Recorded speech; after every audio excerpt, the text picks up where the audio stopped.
Pelajaran pertama ya yang gue pengen share ini mahal di hidup gue, karena gue belajarnya sangat-sangat lama, bahkan gue nggak pernah bener-bener mengerti sampai tahun 2025, yaitu untuk keep things simple, ya.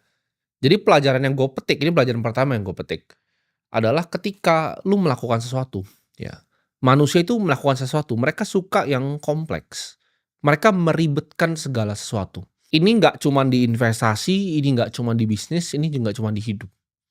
Ketika gue belajar tentang simplifikasi ini, hidup gue berubah total, gitu. Banyak mungkin yang ngelihat gue, oke, Timothy ini usahanya ada banyak ya. Dia adalah seorang pengusaha, seorang investor, usahanya banyak sekali.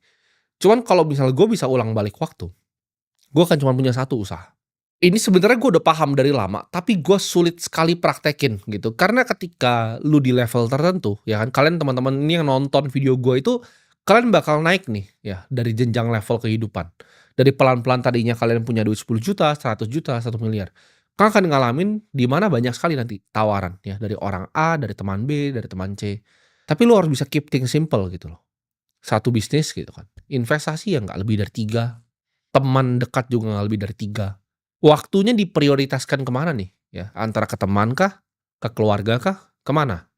Kadang kita tuh nggak perlu bikin banyak sekali keputusan, ya, dalam 1 tahun. Ini kesalahan yang banyak sekali orang bikin, ya. Setahun mereka bikin keputusan yang banyak sekali. Padahal cukup 1 sampai 2 keputusan aja setahun, hidup lu tuh bisa berubah. Jadi orang lebih banyak say no gitu, ketika ditawarin ini enggak, ini enggak, ini enggak.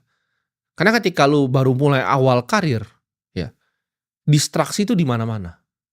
Lo harus bisa simplifikasi. Oke, hari ini apa sih yang mau gue lakukan? Apa hal-hal yang mau gue eksekusi? Apa strategi yang gue mau eksekusi? Nggak perlu ribet-ribet, ya.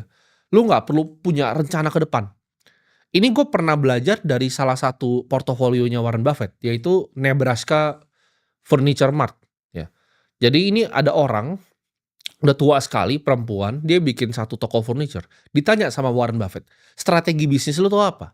Dia jawab sangat sederhana, jual furniture semurah-murahnya dan jujur sama customer.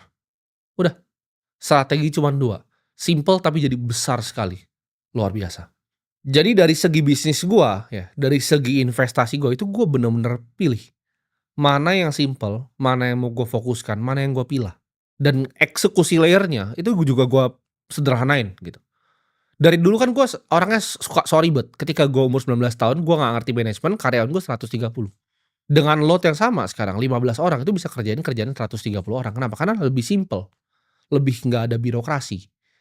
Karena gue percaya bahwa output ya dari jumlah karyawan itu nggak sama dengan kebanyakan karyawan atau sedikit.